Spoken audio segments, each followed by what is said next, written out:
Very little has changed in the mining industry since the events of Marikana that saw 34 people, mostly striking miners, killed in a clash with police. According to Benchmarks Foundation, the dignity and the needs of workers and communities are still not a priority for mining corporations.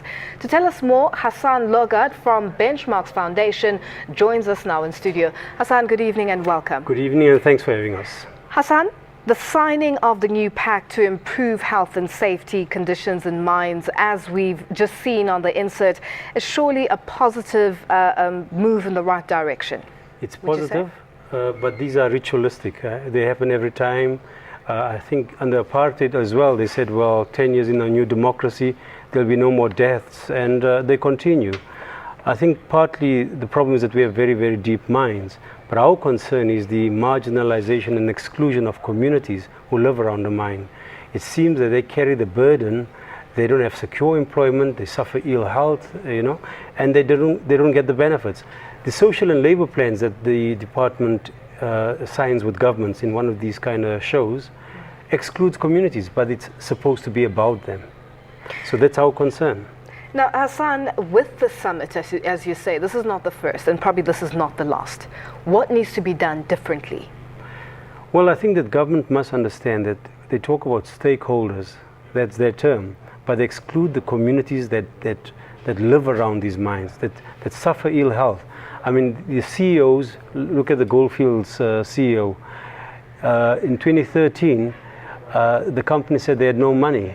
They didn't make a profit, so they didn't pay taxes to our fiscus. Yet, what you find that the workers continue to pay their tax to Treasury, to SARS, and the CEO takes home 24 million. Is this inequality that's killing our society? That some people have far too much and others have nothing, and people don't feel part of the system, and it's going to blow up in our faces. Now, Hassan, let's be specific. What needs to happen with the communities around these mining corporations? What would you like to see? They must have real voice. I mean, let's be blatant here. The bishop was very disappointed. Our chairperson is Bishop Joe Sioka. He was very disappointed that we had invited the Department of Mineral Resources for 2 months, phoning them, emailing them, and they were coming to have a dialogue with faith communities and poor communities around the mines. But they didn't turn up. Companies turned up, but not our department.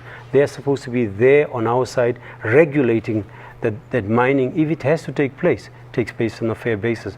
Clearly, it seems like it's an organized looting that takes place, and workers and poor people continue to lose. Workers have a little bit more stake, but by and large, the communities are marginalized. As I said, social and labor plans, they not even have a voice in that particular issue.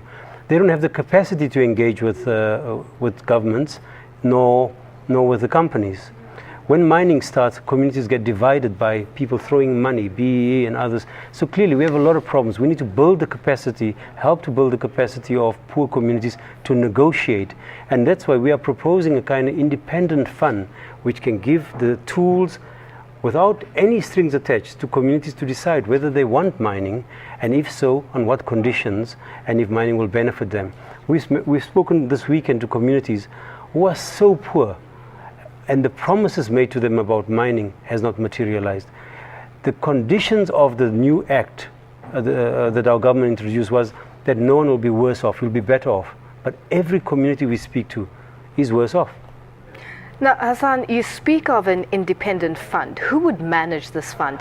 And basically, generally mining corporations look at the bottom line. Should this solely fall on government's hands, or should it be a joint effort? You see, the mining corporations make money, right? But at our back, on our backs, is that they externalize all the costs, right? We suffer, our communities suffer poor health, poor environment, poor air pollution, poor water.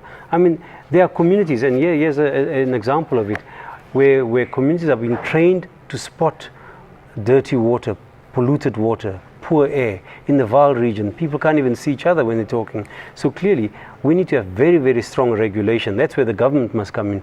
But these companies must be taxed for what they're doing wrong, must be fined. The inspectors must be far more braver, right? And communities must have a real voice to determine whether they want mining or not. If mining does not benefit poor communities, really, this will not be the African century. Let's go back to the Marikana tragedy about 2 years ago. Has anything changed since then? Well, when it happened, I remember our executive director telling us that everyone and his dog was running to the offices trying to meet. The CEO of Chamber of Mines came to our offices. What can we do? Give us a short list. And as soon as their confidence recovers, which is the want of business, they simply go back. Now they don't answer phones, but then they were trying to find a quick fix. Mining is a long problem, a long process, and it needs long, sustained solutions. You know, when we have the TRC, you had the Chamber of Mines coming to give their evidence, talking truth. After 100 years of mining and hundreds of people dying, they gave 6 pages of a so-called confession. They didn't take any blame. They didn't talk about the deaths. They said, well, the mining is responsible for all this. People are dying. So if you want to have humane mining, put people first. And if you can't do that, then don't do mining. Hassan, what kind of an outcome from the Marikana Commission would the Benchmarks Foundation deem beneficial to the entire mining industry? And do you think the outcome would have the power to change mining practices going forward in South Africa? We hope that the Farm Commission is taken seriously. Commissions, very many people are suspicious of commissions because they are there to make the small guys take the fall, right? There are big players that have been mentioned, people who are connected. The lawyer of the communities mentioned the deputy president of our country, you know. So Farm has to make very strong recommendations. He has to make recommendations on the people who are connected, you know, they're connected to the companies. But also the fact that there were revelations there that there's illicit financial transfers where I think Lonman are putting some money in tax havens in Bermuda. We should have this conversation. As much as we love football and can tell you who the next play is, we should talk about these issues which impact on our lives too. Hassan, thank you so much for joining us. Thank you for having us. That was Hassan Lorgat from the Benchmarks Foundation.